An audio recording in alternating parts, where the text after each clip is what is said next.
You are listening to I Am Refocused Radio with your host, Shamaya Reed. This show is designed to inspire you to live your purpose and regain your focus.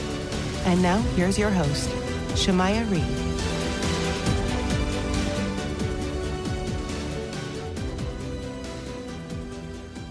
Hey, welcome to I Am Refocused Radio. We are here once again, just like any other time. We have another special guest. It's been a fun week. It's Friday. I'm glad it's almost a vacation weekend because, get to take a little nap before the grind happens again on Monday. But you know what? I have no excuse because we have a nurse, ER nurse. Oh, wow. She's already been busy. So I know she probably takes naps probably in the next life. So first and foremost, we have the one and only Jennifer Johnson, and she's going to teach us all about great things that nurses do. But on topic today, it will be nursing with heart. Excuse me, let me say it again. Nursing with heart, how to leverage your guts to help your patients. So first and foremost, big shout out to Canada, and I hope you're doing well today. How you doing? I'm doing so well. Thank you so much for having me. I appreciate you taking time because I know with that field, it must be chaotic at times. So first and foremost, kind of tell the audience a little bit how you got into nursing, what inspired you to take that field. I fell on my face. I 100% fell into nursing. Never once wanted to be a nurse. Never really grew up with anybody being a nurse. Never knew about shift work. Nothing. Went to university, was in a biology degree, and hated it.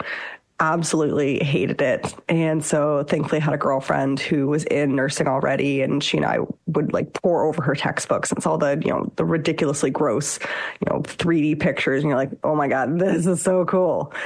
And so ended up swapping in after failing the first half of organic chemistry, which really sealed the deal on this is not my place. This is not where I'm supposed to be. So got into nursing, ended up meeting my now husband. And when I graduated, started in a hospital that was, there was one nurse for the ER. That was it. The town was so small that there was only one nurse for the ER with 3 nurses on the floor and maybe about 14 beds. But anything that was really interesting or anybody who was really sick would get flown out because there just wasn't any, we didn't have the capabilities to care for the sick. So, where everything started. That was my introduction to the ER and figuring out that I was in way over my head. And so took all the time that I could to read up on everything because they don't teach you any kind of emergency nursing, what's going to really get you in trouble. You need to watch out for these things, tips and tricks and those kinds of hacks that would really have been super helpful in nursing school had I since I went straight into the ER. But it was a learn on the fly situation as per most of nursing once you get to the bedside. This almost sounds like not to be funny, but a mixture of Final Destination and the episode of The Office. I mean, wow. How about pressure? How did you deal with the pressure? Because I'm pretty sure you didn't just walk in and it was like, oh, this is easy. No, it was a lot because it was so small, thankfully, there weren't that many people coming in day to day. Actually, for the most part, people would drive outside of the hospital and circle around until they saw which doctor's car was there to figure out which doctor was on that day, because the family doctors also covered the ER, which, I couldn't make this stuff up. It's just the funniest thing. So we had one doctor who was a little bit looser with the narcotics than the rest of them. And so those days, all of a sudden we'd go from seeing 2 to 4 patients in 12 hours to 12 to 15 to 20. And you're going, what happened? What is going on? And the whole place, kind of blows up in chaos. And you're like, what is happening? Why is today? And, after a couple of shifts together and after you start talking to the nurses, you go, oh, this is the reason why this is happening. He's taken on a little bit too many patients. He's a little bit loose with the narcotics. And nobody can get in to see him in his clinic days. So what they do is they just wait till he's on call in the ER and come and see him there for,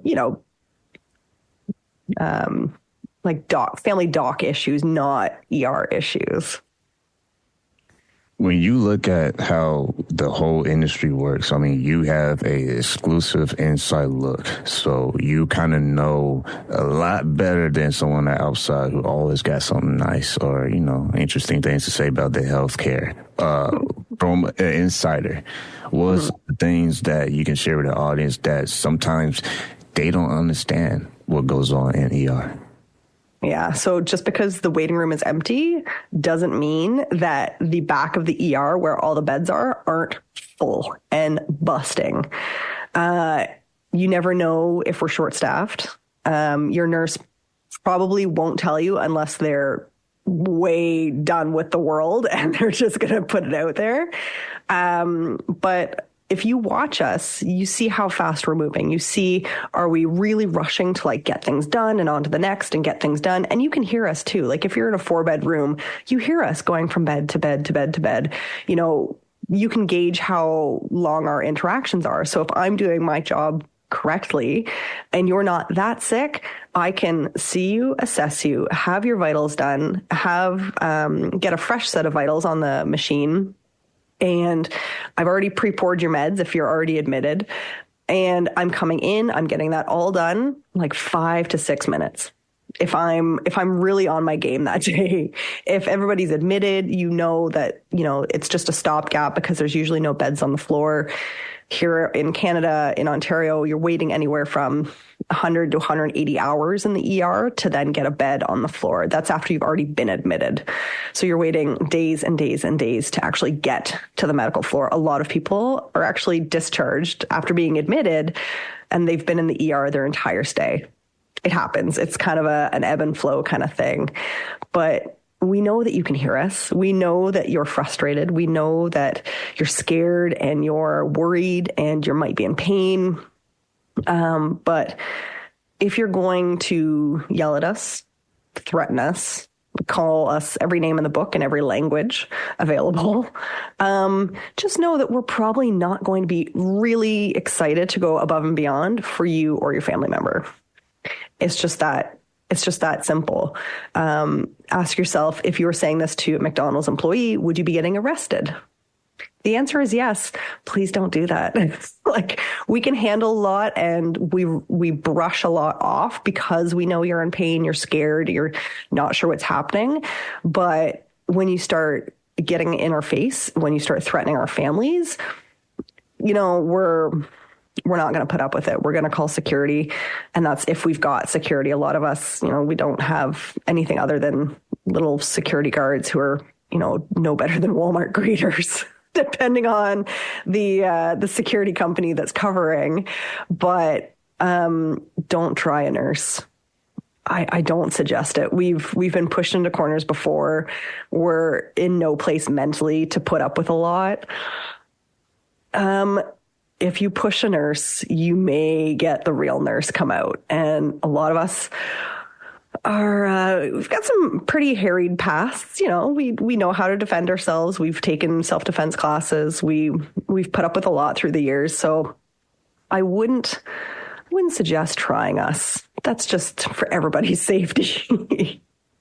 I was about to ask a follow-up question on that. And by the way, let's not refocus. We're talking to our guest today, Jenn Johnson. And we're going to get to the topic, nursing with heart. But before we do that, I was going to ask about the training, because with all that pressure that does build up when you just have to have thin skin, but you also have to take care of these patients. And it's a balance, but kind of shed some light on that. Was some of the training that you guys have to go through to understand your options?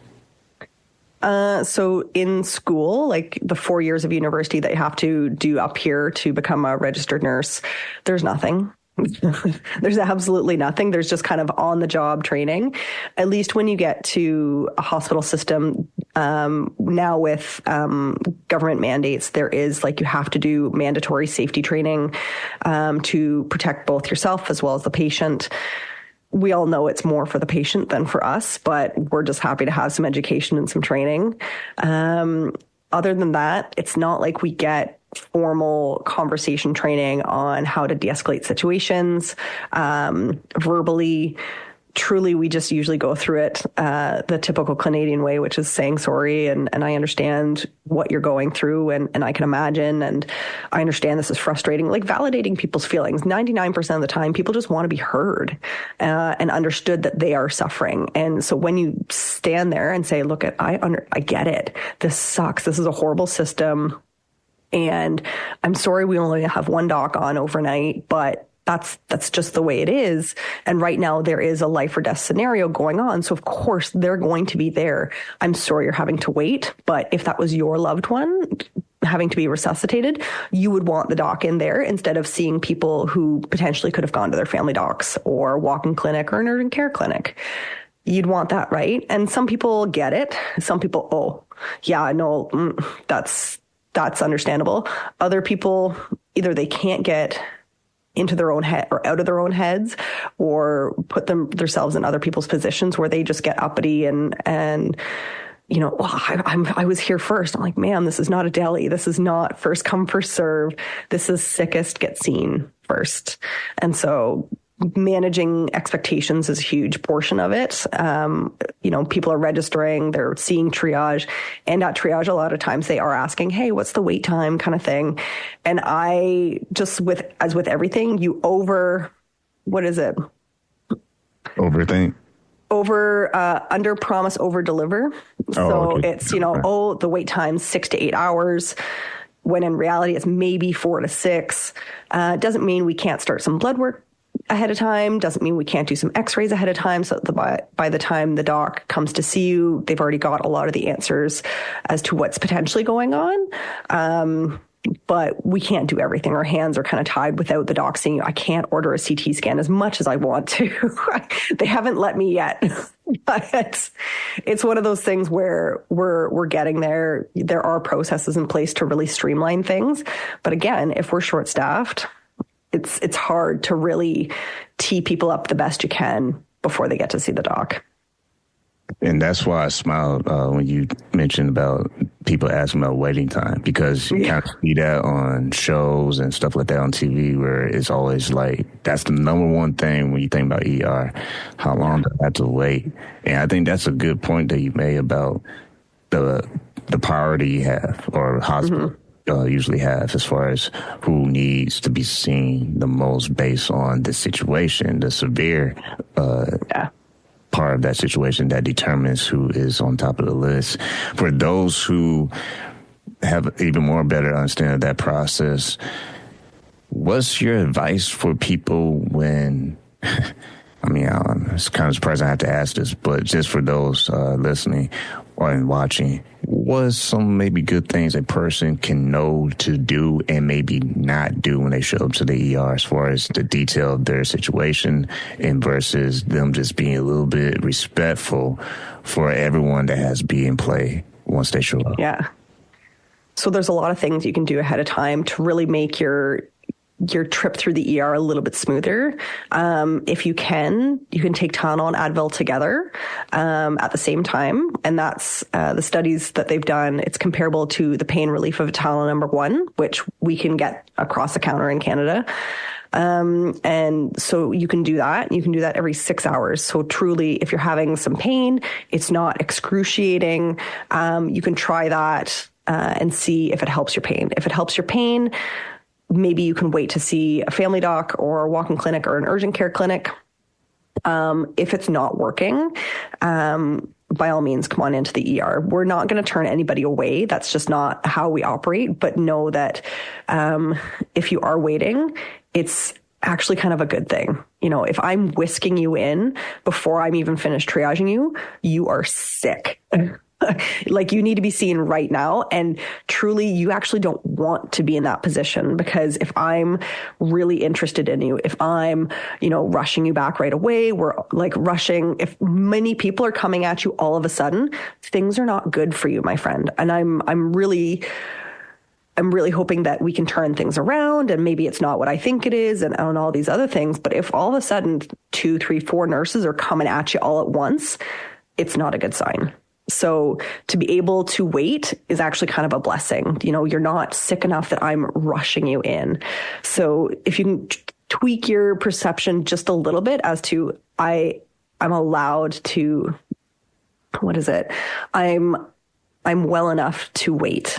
And I'm thankful for that, because that means that, things aren't nearly as bad as maybe I think they are. I've gone on to Google, I've done some searching. Google's telling me that I'm dying. I'm sorry. It's, Google's going to tell you worst case scenario, no matter what.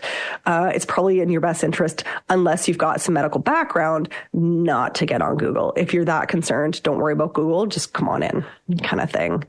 But yeah, if you have a list of your medications ready, what you're taking, why you're taking them, the dosages of everything, it's actually really helpful for us to know what you've already kind of got in your system, especially when it comes to like blood pressure medications, heart rate medications. To know what you've already got in your system lets us kind of jump ahead a couple of steps when we're trying other medications to help bring down your blood pressure or help bring down your heart rate. Just being respectful and kind, again, will get you a long way. A great way to kind of break the ER nurse shield down a little bit is just a compliment. And I'm not saying a physical compliment, because that grosses us out to no end. Compliment my glasses, compliment my watch, compliment my hair or something. It dazes me, to be honest. Somebody says something nice and you're like, thank you. And you get chitty chatting. And sometimes I actually get a little bit more information because I'm a little bit more open. So it works out well that way. And truly, if the first thing out of your mouth is what's the wait time as you're sitting down, I've already checked out. I'm really sorry, unless I'm super concerned about you. And again, having to whisk you back immediately, you've lost me. I'm already kind of irritated. It's usually a long day. So saving your wait time questions maybe for the clerks or until maybe the triage is over. Even if you're asking the wait time, if it's something ridiculous like 6 to 8 hours, is that what's determining if you're going to wait or not? And if that's what's determining if you're going to wait or not, it sounds like you're really not that sick. So it's something to keep in mind when you're at home, you're worried, you're stressed. EMS, and so 911 and the paramedics are fantastic. They've got a lot of medications that they can do ahead of time, especially if it's like a kidney stone, which is exceedingly painful. They've actually got a non-narcotic medication that works better on kidney stones than anything else.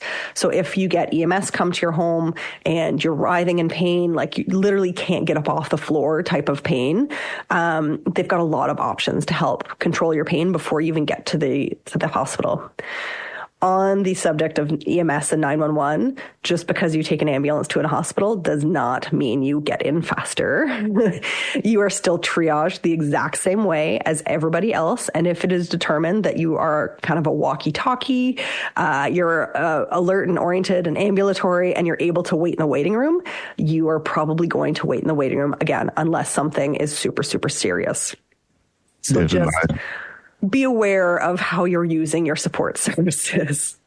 This reminds me of, not to use a outside the box metaphor, but it's almost like when you're in traffic, there's always that one individual that feels it's their job to try to drive on the service drive or almost ditch and try to bypass everybody as if they're actually helping traffic. And it's like, that's actually counterproductive what you're doing, and it's kind of against the law.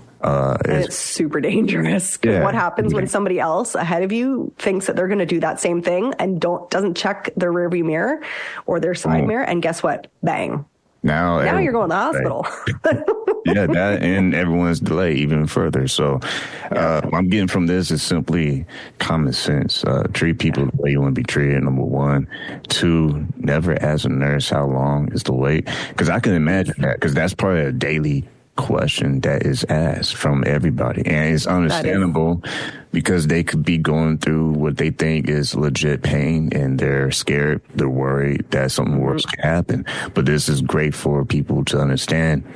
Even though if you might be angry about this, that's okay. You can you live. But a good point to be made that give the nurses a chance to breathe, because if they can serve you better, maybe it's because you're actually better approachable. You're not going crazy, blaming everybody, and maybe you are in pain. It might be legit pain, or you're sick or whatever. Yeah. But I love the point you made, which I think is the most valid point of this interview, and that is, if you can wait and you're not dying, give that room to someone who may be worse off than you, and they actually need to jump ahead of you. Because I think that's an excellent point. If there's people out there who are actually going through something that's life and death, or just worse than you, that's the mindset you probably should have, versus, oh, I'm sore. Not to make. I haven't taken any Tylenol and Advil, and then I go to the ER, and then they get upset when I ask them, "Have you taken any Tylenol or Advil yet?" And they go, "Well, no, I wanted you to see that it was a fever." I would take you at your word, and if you said you just had Tylenol and Advil, and I go to take your temperature and you don't have a fever, I just automatically assume, oh, the Tylenol and Advil are doing its jobs. You don't have a fever. Yeah, I'm not laughing at people. I'm just laughing at the idea that it's almost like a SNL skit every time someone goes to the hospital. And it's not something to poke fun at, but it's this way. I'll put it this way. If you're being a jerk to a nurse and someone else is actually having a life-death situation, you need to calm down, because you kind of look like... I should be very careful what I say on the show, but I'll say this: you kind of look like a mean-spirited person. I will just put it that way, in a nice way, because I can't say what I want to say in my mind, because it might be. Listen, neither can I. And if somebody is freaking out in the waiting room, and somebody in the waiting room wants to say something to kind of remind that person to check themselves, guess who also is on my new favorite patient list? The person who's saying something, because I can't. I can be very PC and, sir, I'm sorry, this is the wait time, and try to talk somebody off the ledge kind of thing. But if somebody else wants to say something, I'm not going to stop you. It's like, come on, man. You got to wait 5 more minutes. Really? Someone just came and they have this situation. You're complaining about 5 minutes? Like, I'm glad I'm not a nurse, because I'll be like, say what? You see this person over there? You can say things in very PC ways, where people sometimes, again, will actually get out of their heads and go, oh, yeah, sorry, and kind of backtrack a little bit. Unfortunately, it's few and far between. Thankfully, at least people don't come in raging. They don't usually come in raging. It's only, they've already come in, they've waited a few hours, they're getting frustrated, they're getting angry, they don't know how much longer, they don't know where they are on the whole wait time tracker thing. They don't know what's going on, and they just kind of escalate. And so sometimes it's unfortunate that somebody's already been waiting 3-4 hours, their loved one hasn't been seen, they're really worried. And the worst case scenario is when, somebody is getting upset, and then they tell me the story, because, maybe I'm coming on shift. I'm just coming on. I'm kind of getting a lay of the land, figuring out what's going on. And, this person's coming up and is a little angry and a little aggressive, but not usually too bad.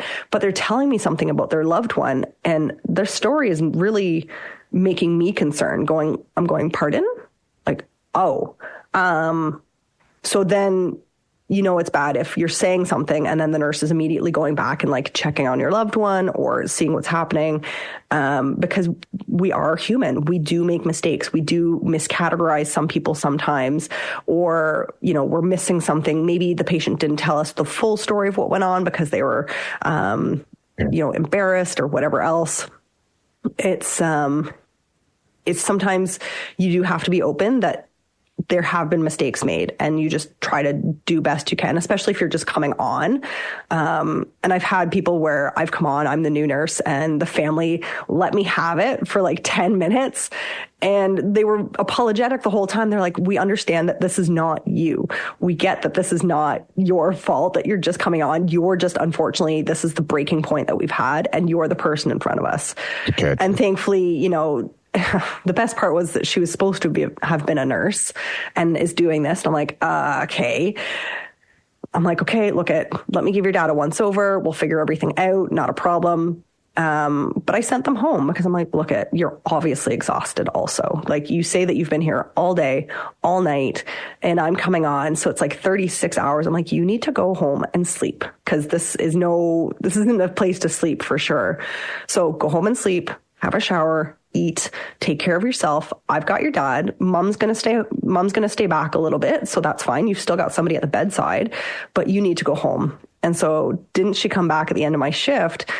I didn't even recognize her. She was showered. She had done her hair. She'd done her makeup, and she actually brought chocolates, the Apollo chocolates, where it's, I'm so sorry to have freaked out on you kind of thing. And I'm like, it's, it happens. You're frustrated. I get it. I just wish the Apollo chocolates weren't needed, because it kind of, tainted the whole rest of the shift. Because I was then in a mood the whole shift. Like, somebody just yelled at you for 10 minutes, of course, is going to affect your day.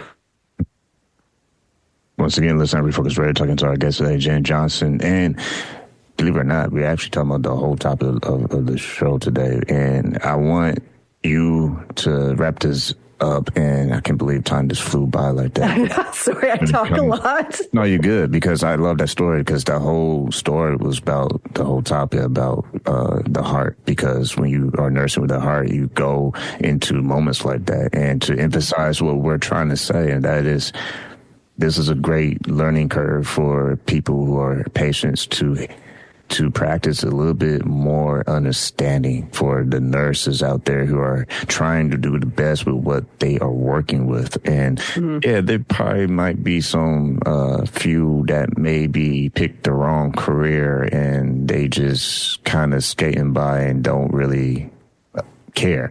But I think that'll probably be a lot fewer than what is actually out there, and that is great nurses who actually do care about patients. In wrapping this up, when you think about how you use your gut feeling, intuition, if you will, when you're trying to use compassion for the patients, how do you balance that from the scientific, protocol that you must stick with and the expectations that the hospitals and doctors have for nurses? How do you balance going through the protocol versus, my gut says this with this patient? So you're always going to lead with science first, right? It's a nonstop issue where you are leading with science. It's when, you're walking by a patient and you stop, because you're looking at the color, you're looking at the patient, you're going, what is going on here? Like, I need more information. I feel like something's off. And so, especially as a charge nurse where you kind of oversee everybody, you want to make sure that everybody's safe and everybody's okay and that they've got a good handle on things, because sometimes EMS drops off a patient in the hallway and hasn't let the nurse know that there is a patient there, and then just kind of goes away. And, that nurse hasn't really gotten a chance to get the heads up that there is somebody pretty sick in the hall. So being open to, when your gut is screaming at you is huge. Recognizing that that's happening is probably the biggest key. The second biggest key is actually just realizing, am I going to do anything about it? And if nothing else, you can say that, I'm advocating for my patient. Nobody is ever going to fault you for saying that you're advocating for your patient. Do you have to sometimes change up the messaging just a little to kind of make it a little bit more palatable depending on who you're talking to? Absolutely. I've done that for years. You'll go to your doctor and say, hey, I just don't know what's wrong, or something's off. I'm just not sure. Is there a way that you can come and see this patient right now? Or, I'm not sure about this patient. Where are they on your list? Are you coming to see them shortly? Because I think I need more information as to what's going on. And that is 100% acceptable as a way to advocate for your patients. And so it's not like you are running around just using your gut kind of thing. It's, you're starting with the science. There's only usually, a moment in a shift where you're saying, I just don't know about this patient, or I just don't know about the history, or I just don't know as to if there's a part of the story that I'm missing. And I just need to be very careful so that the patient doesn't end up suffering for it. And then I don't get caught with my pants down kind of thing. Like, I need to be on top of the moments where I feel like I'm missing something and just being extra cautious. And so even using your intuition, if you're just developing it, if you're just kind of leaning into it a little bit more, just know that the science also says that when You let the doctor know about your patient, that you're concerned, and the doctor comes and sees that patient. Even if the patient's not nearly as sick as you thought they were, nothing really needs to be done. And, okay, so you're wrong. That's okay. The science still says that even the doctor having that another touch point on that patient still improves patient outcomes. So do not worry or fret about using your intuition, especially when it comes to your patients, because you're going to win no matter what. Your patient's winning, you are winning. There's no damage to be done by trying and learning to trust your gut, especially when all of a sudden you start being right. And then you lean into it, and then you start letting the doc know, and then your patients are actually improving because of it. You've been listening to Be Focused Radio, and we've been talking to our guest today, Jenn Johnson. You go to her website, nursejen.ca. My last question to wrap this up is, we know you're from Canada, but when it comes just to the professionalism of being a nurse, those who may be thinking about going to nursing school or maybe in the process of being in nursing school, based on your personal experience and firsthand knowledge being in the field, what's some encouraging words of wisdom you would want to give those nurses when they prepare to be in the field one day? Yeah, just know that the learning curve is straight up. It is not you. It is just the fact that there is so much to nursing, and there are so many variations of how to nurse that they can't possibly teach it all. So know that if it hurts to nurse, like you're finding that you're really struggling, you feel like you're not learning enough, you're not learning fast enough, you're not quite getting it, that's okay. It takes a long time to get comfortable. Even after 16 years, sometimes I will find myself going, I need an adult nurse. And I'm going, I am the adult nurse. Like, there will still be moments you will still look back and say, like, those fourth years, man, they really had it together. And then you'll be a fourth year nursing student. You'll be like, somebody who's been working 2 years really has their stuff together.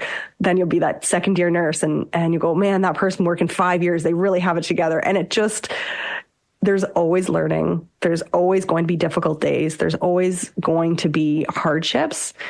It is hard, but it is so worthwhile. And just truly celebrate the little wins. Celebrate the times where you're able to change somebody in the bed and change the entire bed while they're still in it. That's a big skill. The first time you start an IV and you get it, celebrate the win. The first time you recognize what a medication is and what it does without having to look it up, that's a win.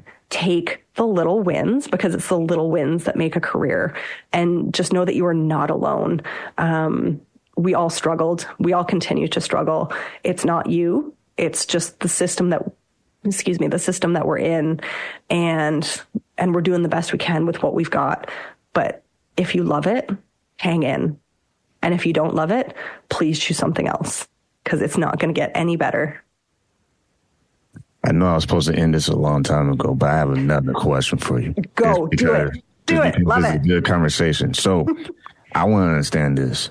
My interactions with nurses throughout my life, they are always calm. And I want to ask you this. Are there any times when a nurse is just beginning in the field that they have to deal with nerves? Or is that something that kind of occasionally comes and go? It's hard. So usually when there's a critical scenario, your adrenaline will start to come up, and it takes a long time to get used to the adrenaline coming up. Because when it first, so you're having a patient, they're going sideways, you've called maybe the rapid response team, they're there, and you shake. And it is not you. It is the adrenaline. And you shake. And that's okay. You feel like your heart rate comes up. It's in your throat. You're almost vibrating, because the nerves and your hands won't stop. And it takes a long time for that to kind of wear off after the situation's kind of been handled. So again, give yourself a lot of grace when dealing with that, because it's not something that most people deal with on a daily basis, unless you're a complete adrenaline junkie. You're throwing yourself off of, you're skydiving and you're bungee jumping and you're doing all these things where that's what you're looking for. But know that it's the hormone. It is not you. So get used to it, and that's okay. It takes time to embrace it. There will come a point when the shaking stops and you laser focus and you know exactly what you're supposed to do. You know exactly how you're supposed to act. You go. And that's watching that transition and feeling that transition is huge. So give yourself lots of credit when dealing with those types of scenarios, because most people have never dealt with a scenario when somebody else's life is in danger, or, you know, things are happening very, very quickly and you're kind of at the core of it. So just, you know, breathe, stay still if you can. If you don't have to be directly doing anything, watch what the others are doing. Ask questions when appropriate. You know, if somebody is standing back and just kind of, you know, watching everybody else do everything else, and they've got more experience than you, ask them questions. Ask them, you know, was there anything I missed? How can I do better? What can I expect with this kind of outcome? What kind of drugs are they giving? You know, figure out all the things where you can learn and be better for next time, because that's just what it is. It's just continual learning, and then also kind of mitigating the stress factors of being human along with it. You sound like someone who chose this career on purpose. Because I don't believe it what you said in the beginning. Because, wow, you sound like you should be doing a seminar somewhere. But once again, talking to our guest today, Jenn Johnson. You go to her website, nursejen.ca. And like always on the show, I want to say thank you for your time. Anytime. Thank you very much for having me.